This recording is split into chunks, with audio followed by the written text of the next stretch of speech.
Tô ficando louco, Clã. A gente já tá... Há quanto tempo estamos sem fazer vídeo? A gente tá 2 semanas sem fazer vídeo. 2? Tá 5 anos sem 5 fazer semanas? vídeo. 5 anos sem fazer vídeo. 2 dias. Não tô aguentando mais. Eu não sei o que tá acontecendo. Que calor infernal. Chega pra lá, só tá ocupando espaço demais aqui, pelo amor de Deus. Vou pegar um machado ali. How long have we been on this rock? 5 weeks? 2 days?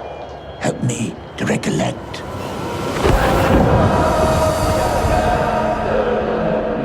Depois de algum tempo a deriva aí sem fazer vídeo, voltamos. Vemos aí o novo filme do Robert Eggers em exibição especial do Festival do Rio. O Robert Eggers tinha um filme mediano chamado A Bruxa e agora ele tem um filme mediano e um filme ruim. É isso mesmo que vocês estão preparados pra ver. A divergência entre eu e ele, e seja o que Deus quiser, a Bíblia tá aqui por alguma razão. Tava lá com o farolzinho da Bíblia pra proteger a gente, então vamos lá. Nossa, que dia assombroso. O ranço vai voltar. Aí o filme com a Paloma, ficou desesperada também, nossa digníssima amiga Paloma, não entendeu nada, saiu boiando. E, eu primeiro, consideração aqui mais importante a se fazer é que alguns veículos de mídia aí estavam comparando o Eggers ao Murnau e ao Carl Theodor Dreyer. Se você não conhece esses dois... Calma, gente. Dois dos melhores diretores de todos os tempos. Um fez o melhor filme da década de 20 e o outro da década de 40. E não tem absolutamente nada a ver, nada. Odette e Sunshine. Não é Sunrise. E não é por ser preto e branco que tem a ver, tá? Não tem essa mania. Não, mas eu não sei, eu acho que eu não acho que seja uma coisa de estetismo por estetismo que o Robert Eggers adota aqui. Porque a fotografia, pra começar, é linda de morrer, adota quase uma técnica classicista europeia também, como ele falou muito bem aqui, como alguns meios ficaram falando. Eu não vi Murnau nem Dreyer, muito pelo contrário. Vi mais uma estética muito parecida com o filme do Bergman. Até o Série me lembrou A Hora do Lobo, que também é um filme que se passava numa ilha. Ele tentou reverenciar o Bergman toda hora. E eles passavam entre um casal, se bem que esse filme não é um casal, mas é uma dupla vivendo em uma paranoia e solidão, que são filmes bem similares se você ver por essa perspectiva. Mas o Eggers, novamente, ele não pega só coisa do Bergman, por assim dizer. Ele quer fazer uma coisa muito mais pessoal. Ele quer fazer esse estudo de solidão e paranoia que se cria entre esses duas personalidades diferentes, atuada pelo Robert Pattinson e William Dafoe, em duas das melhores atuações que você vai ver no ano, facilmente. O hate não pode ser negado. Aí não.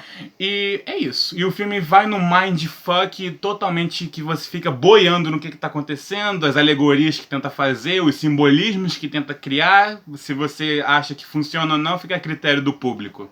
Não acho? Acho o simbolismo tudo muito pobre, essas metáforas que ele quer fazer muito pobre, seja com ele.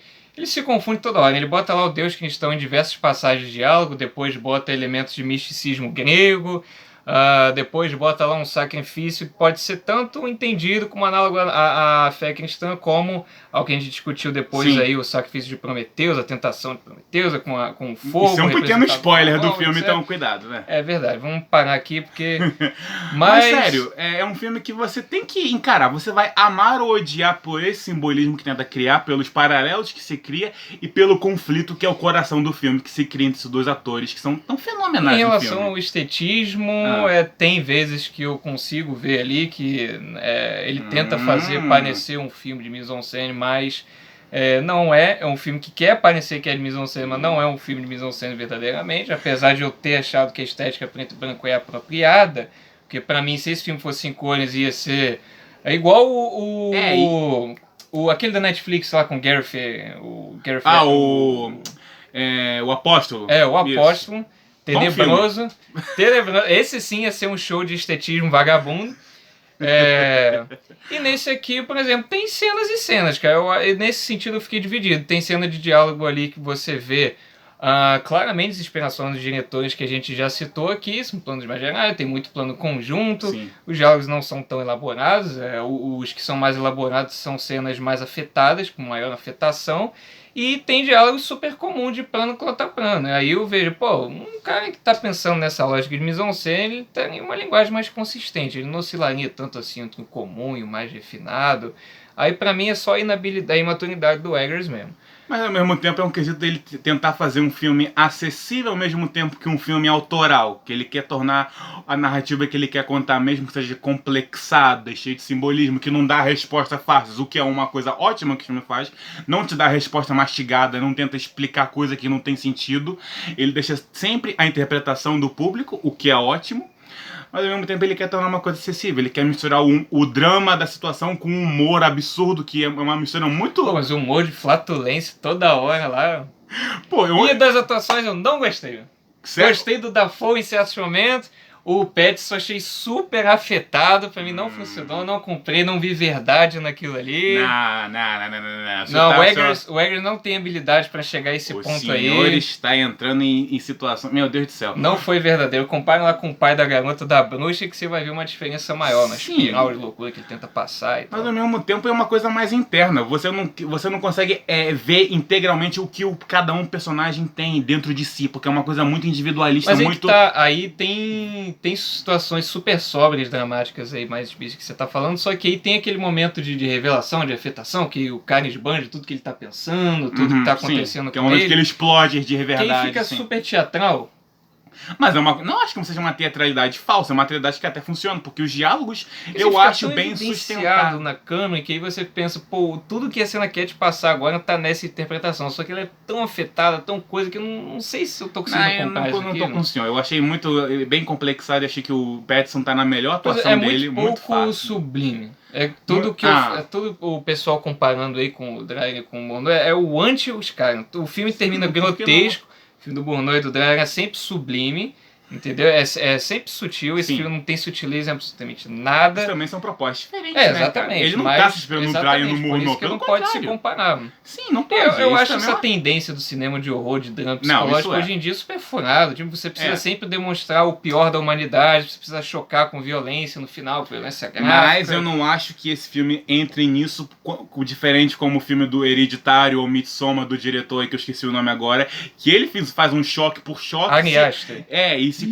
E se considera um artista culto, tipo, olhem pra arte que eu estou fazendo. Ari Aster é patético. Ou aquele filme do Joe Edgerton que se passa numa cabana e eu sei que o filme é uma merda. Crítico elogiou, eu fiquei vendo, que porcaria é essa? Que se leva tão a sério que não abraça o gênero como deveria. E fica nisso. Esse tom aí do Lighthouse eu achei consistente. Eu acho que ele se leva a sério enquanto tem que levar, mas o que me incomodou foi isso. Pior que eu consigo ver boa intenção no Eggers, não é um filme que eu vejo e falo, pô, que diretor vagabundo, igual lá o Ari Aster, que fica tentando fazer um monte de coisa que ele sabe claramente que não é. Pra mim o Eggers tá tentando, só que aí é coisa de inabilidade que o Ari Aster mais pra frente. O Ari Aster faz um choque por choque. O Eggers não faz isso, ele quer causar um choque dentro da narrativa. Por exemplo, a estética preta e branca é pra mim, assim, meu conceito é uma estética super sublime. Gerou um momento cinematográfico. Nossa inspiração aqui pro vídeo. Exatamente. Pô, a gente tá muito sublime, corpo, né? A gente tá muito fofo. Muito no ar aqui. Aí, e só que ele contrasta isso com cenas grotescas que são tendências do cinema de terror e horror psicológico atual. E com essas afetações dramáticas aí que, pra mim, poderia até funcionar num determinado contexto, mas que ainda falta a ele matutar. Falta um molejo ali de diretor. Ele é um diretor ainda em construção, gente. Ele tá no início da carreira ainda. Eu acho que ele tem um talento pra crescer e melhorar como cineasta. Ele tá com as inspirações certas e tendo uma técnica única e uma linguagem bem única dentro desses diretores atuais. Por exemplo, fazer uma comparação aqui que fica melhor pra vocês entenderem o meu ponto. A piração e a caricatura do personagem do Jack Nicholson lá no Iluminado. Quando ele fica piradão. Isso. Só que ali já é um ambiente mais formalmente, admitidamente teatral, entendeu? Sim. Porque a gente já falou lá. Por exemplo, aí nesse eu acho que é outra noção espacial que ele tenta testar ali. Por exemplo, vou transformar aqui o farol em um elemento de câmera que vai ser importante lá na frente ou durante o miolo narrativo, então eu vou refletir isso na mise-en-scène. Só que ele vai testando, pra mim não chega a algum lugar, a casa que eles estão também não, eu não... Aliás, o Eggers é um fã admitido do... Eu não vejo uma Illumina... noção espacial nesses lugares para elevar a narrativa de alguma forma, entendeu? Eu acho que são só cenários. Como eu estava dizendo, o Eggers é um fã admitido do Kubrick, tanto no Bruxa você via aquele conflito interno, aquele horror criado através da paranoia, que é loucura que se estendia naquele enclausurado da família, e novamente se repete aqui, até rola referências visuais que você fica, eu já vi esse machado antes, e essa caricatura aí do cara explodindo em raio, enfim. E por exemplo, eu senti falta dessas coisas. A gente vê os dois conversando na mesa, a gente vê o cara dormindo, às vezes tem planos ali que você vê claramente que são calculados para significar alguma coisa, mas não significa absolutamente nada, igual quando eles chegam lá na cabana a primeira vez, um tá numa cama, o outro tá no outro, tem uma coluna de divisória lá. Sim. Aí, pô, o nego vai ficar interpretando isso aqui, tá bonito, deve significar alguma coisa. Eu vou analisar os elementos cênicos aqui. Não significa absolutamente nada, e tem um monte desses momentos. Mas, por exemplo, eu senti falta de uma câmera... Não, de uma câmera Tarkovsky não, porque ninguém sabe usar, só ele. Calma aí. Mas, por exemplo... Teve nego comparado com o Tarkovsky esse filme. Sempre vai ter. Mas aí que desse uma amplitude maior, uma noção espacial maior do ambiente, para mostrar que aquilo ali importa, não só a câmera, não só mas é exatamente o relato da câmera, o que está acontecendo com os personagens. Por exemplo, filmar um corredorzinho, ou filmar alguma brecha na parede, ou algum elemento da câmera. Ele tinha que abraçar o cenário que ele tinha mais com a câmera. Usar o cinema como ele é usado, uma linguagem visual. Por exemplo, teve um artifício importante que é uma estatuazinha de uma sereia em miniatura, e isso ali ele usou, se eu não me engano, um travesseiro, no chão. Que ele focou 2 vezes nesse objeto em contextos diferentes da história. Um no travesseiro e o outro no chão. Sim. Que foi quando ele se desvencilha do objeto e o outro quando ele encontra lá no travesseiro. Sim. E aquilo ali, faltou, cara. Aquilo ali foi muito bom. Ele selecionou aquele objeto ali como um artifício de roteiro que que é serviçal ao desenvolvimento psicológico do personagem ali.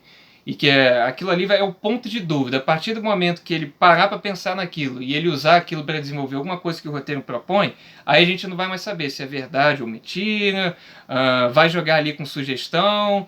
A gente só sabe que é um elemento importante. Ele só apareceu 2 vezes lá focado na câmera em close-up, se eu não me engano, travesseiro no chão. E só que para mim é aquele negócio. Trabalha com a sugestão no sentido de não dar resposta, de não ser didático. Tá vendo a sereia? O elemento de misticismo grego existe, não existe? Não, mas enquanto cinema espacial, enquanto cinema de mise-en-scène, eu senti falta dessa exploração aí de câmera. Mas aí que tá, eu concordo muito com o que o senhor fala sobre a câmera não abraçar muito o cenário e falta esse rigor ao filme, concordo nisso, por isso que eu não dou uma nota maior do que eu vou dar. Mas é que tá, eu acho que ele não abraça exatamente o cenário porque ele sempre se coloca a câmera na perspectiva dos personagens. A gente se sentir no lugar deles dentro daquele cenário. A gente tá sempre seguindo a perspectiva, majoritariamente, do personagem do Pattinson. Tudo que ele vê no filme, a gente vê. Tudo que ele sente, a gente vê. Passagens... é muito mais close. Né? Sim, as passagens de montagem de cena para outra, como se fosse a gente sentindo a mente dele borbulhando em pensamentos diferentes. Você nunca sabe o que é real ou não. E eu acho que isso funciona na mensagem integral e na linguagem que o filme adota. Por isso eu acho que um filme é um dos melhores do ano e tá esse dito aqui. Esse aqui é um hater. Tá sendo esnobado em todas as premiações aí por um motivo. O pessoal tá assistindo e depois tá reassistindo. Putz, é verdade, não foi tudo isso. E ninguém tá votando. Pode ser também. Então é isso. O Clube deu nota 4.5. Dou nota 2 aí pro filme. Bota aí embaixo a nossa legenda. E a gente voltou a discordar. Tava com saudade de fazer vídeo, saudade de discordar. Mas eu estou cansado. Cansado de quê? Você vai gravar isso mesmo? O que você tá... Tô cansado de discordar do senhor, tô cansado do senhor defender esse filmeco, de dar nota alta. Mas por quê? Tô cansado do cheiro do senhor, tem cheiro de peixe aí, tô com o saco cheio de senhor peidando. Eu vou pegar a minha bíblia aqui, tá me enlouquecendo esses vídeos. Ó, posso contar só o que se falou daqui, ó, com a luz do filme, com essa metáfora pobre do filme, não, e não merece defesa. Então, tô partindo, eu vou pegar o machado lá, porque tá difícil de aguentar o senhor, viu? Quando eu era só um gordinho. Watch your space.